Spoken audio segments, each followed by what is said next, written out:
ঈদে 4টা করে ছবি আসবে, এর বাইরে আসবে না।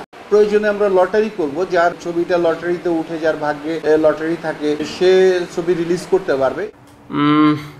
ভাবতেছি ভিডিও কি বলে শুরু করব, মানে যে টপিকটা নিয়ে কথা বলতে চাচ্ছি এই টপিকটা হচ্ছে একটা ফানি টপিক। এই কথাটা শোনার পর আপনি শুধু হাসবেন আর ভাববেন যে এটা আর নতুন কি। টপিকটা হচ্ছে, উনি পরিচালক না producer I don't know, I think নাম হচ্ছে খোরশেদ আলম খসরু।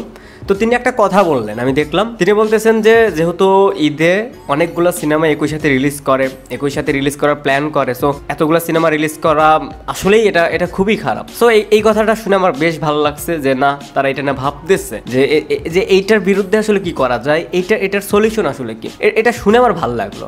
বাট সে বলতেছে যে এতগুলো সিনেমা যেহেতু রিলিজ পাচ্ছে, সো তারা এই সলিউশনটা কিভাবে করবে। তারা চাচ্ছে প্রথমত এটা তারা লটারির মাধ্যমে করবে। ঈদে যদি 3টা বা 4টা সিনেমা রিলিজ করার পারমিশন থাকে, সেখানে যদি 7 থেকে 8টা সিনেমা রিলিজের প্ল্যান করে, তো তাদেরকে সেটা লটারির মাধ্যমে করতে হবে। সেই 7টা বা 8টা সিনেমার ভিতর যে 4টা সিনেমা লটারিতে উঠবে, সেই 4টা সিনেমা রিলিজ পাবে।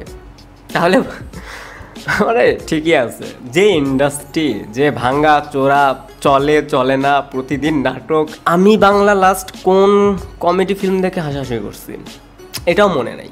বাট ভাই, ফিল্ম দেখে আমি মজা পাই আর না পাই, এই যে শিল্পী সমিতি নামে একটা কারখানা আছে, ওনাদের কথা শুনলে আমার খুবই হাসি পায়।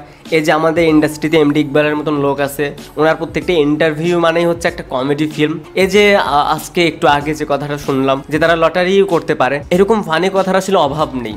যদি তারা এই ডায়লগগুলো বা শিল্পী সমিতিতে যে নাটকগুলো হয়, এটাই যদি একটা প্রপার স্ক্রিপ্ট করতো, এটা নিয়ে যদি একটা ফিল্ম বানাতো, সেটা ফিল্ম হতো ভাই, সেটা দেখে মজা পাইতেন। যাই হোক, একটু সিরিয়াস হই। এখানে খোরশেদ আলম যিনি কথাটা বলেছেন যে এখানে লটারির মাধ্যমে এটা করা যেতে পারে, বা এখানে তিনি আরেকটা ওয়ে বলছেন, সেটা হচ্ছে যে প্রডিউসার আগে এন্ট্রি করবে সেই 4টা ফিল্মে ঈদে রিলিজ করা হবে। যেহেতু কোনো প্রডিউসারই নিয়ে যে ইচ্ছায় তারা ঈদ ছাড়বে না, সো আমার মনে হয় যে এটা করা যেতে পারে। মানে ব্যাপারটা যেরকম হয়, দেখবেন যে কিছু ফিল্ম যেগুলো ভালো ফিল্ম, যে ফিল্মগুলোর জন্য অডিয়েন্স অপেক্ষা করে, সেই ফিল্মের অ্যানাউন্স, সেই ফিল্মটা যে ঈদে রিলিজ করবে সেটা কিন্তু 2 থেকে 3 মাস আগেই সেটার অ্যানাউন্স আসছে, বা সেটার অফিসিয়াল অ্যানাউন্স তারা করে দেয়। সো যারা এই অফিসিয়াল অ্যানাউন্সটা 2 থেকে 3 মাস আগেই করে, আই থিঙ্ক তাহলে তারাই আগে থেকে এন্ট্রিটা করাতে পারবে। আর বেশিরভাগ ফিল্মই দেখবেন, প্রায় 60 থেকে 70% ফিল্ম দেখবেন যে সেই ফিল্মগুলো যে ঈদে রিলিজ করবে সেটা আমরা জানতে পারি সিনেমা রিলিজের ঈদের 2 সপ্তাহ আগে। সো যদি তারা এই রুলসে থাকে যে ফিল্মের প্রডিউসাররা আগে এন্ট্রি করাবে,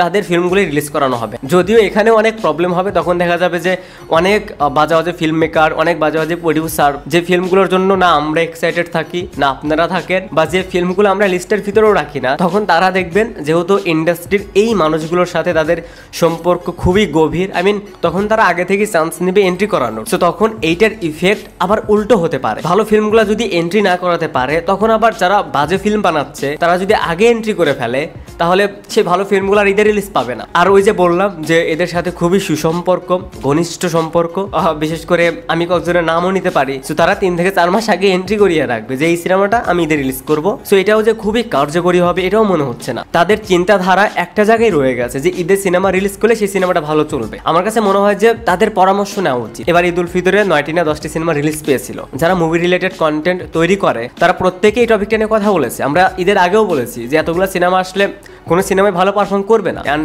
ঈদ উল ফিতরের রেজাল্ট তো আপনারা দেখেছেনই। যদি 3টা থেকে 4টা সিনেমা রিলিজ পেতো তাহলে খুবই ভালো চলতো। সত্যি কথা, আপনি মানেন আর না মানেন, আমরা যেটা বুঝি ওনারা সেটা বোঝে না। ওই যে বললাম যে তাদের মেন্টালিটি একটা জায়গায় রয়ে গেছে। মেইন কথা হচ্ছে যে এই যে প্রডিউসার গুলো বা যারা এখন ফিল্ম বানাচ্ছে, যারা ইন্ডাস্ট্রির বাইরে এখন, তারা খুবই ভালো কাজ করছে, তাদের প্ল্যানিং খুবই ভালো, তারা ভালো সিনেমা বানাচ্ছে। তারা কি বুঝতে চায় না যে হল কমে গেছে, এতগুলো সিনেমা রিলিজ করা ঠিক হবে না? আমি বুঝি না যে তারা কেন বোঝে না। তারা নিজেরাও কি জানে না যে আমার এই সিনেমাটার সাথে যদি আমি কম্পিটিশনে নিয়ে যাই, আমি যদি কম্পিটিশন করাই, তাহলে আমার সিনেমাটা টিকবে না, বা আমার সিনেমাটার প্রতি অডিয়েন্স সেই রেসপন্সটা করবে না। ভাই, বড় বড় ইন্ডাস্ট্রিগুলোতে তারা ঈদে 2 থেকে 3টা সিনেমা রিলিজ করতে পারে না। আর আমাদের মতন এত বাজে একটা ইন্ডাস্ট্রিতে 9টা থেকে 10টা সিনেমা রিলিজ করে ঈদে। প্রত্যেকটা সিনেমার রেজাল্ট ফ্লপ, ডিজাস্টার, এভারেজ, এর থেকে বেশি কিছু হয় না। বছরে হিট হয় একটা না দুইটা সিনেমা, আর এক ঈদে রিলিজ করে 10টা সিনেমা, ঈদে সর্বোচ্চ 4টা, যদি 3টা রিলিজ করতে পারে তাহলে আরো ভালো। তখন দেখবেন যে 3টা সিনেমার ভিতর মানুষের বাছাই করতে হচ্ছে না যে আমি কোনটা দেখবো আর কোনটা দেখবো না। সিনেপ্লেক্সের অডিয়েন্সের যদি কথা বলি, তারা কিন্তু ঈদ আসতে 2 থেকে 3টা সিনেমা এমনিই দেখে। সো যখন 3টা বা 4টা সিনেমা হলে থাকবে, 3টা বা 4টা সিনেমা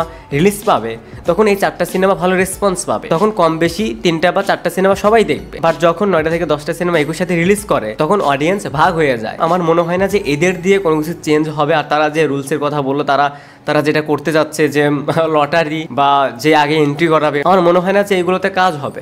ধরেন লটারি করলো, সেই লটারিতে তুফান আসলো না, তখন কি করবেন? এদের এই চিন্তাধারা, এদের এই প্ল্যানিং কই থেকে আসে জানি না। সো আর কিছু বলার নেই। আপনাদের কি ওপিনিয়ন এটা নিয়ে সেটা অবশ্যই কমেন্টসে জানাতে পারেন।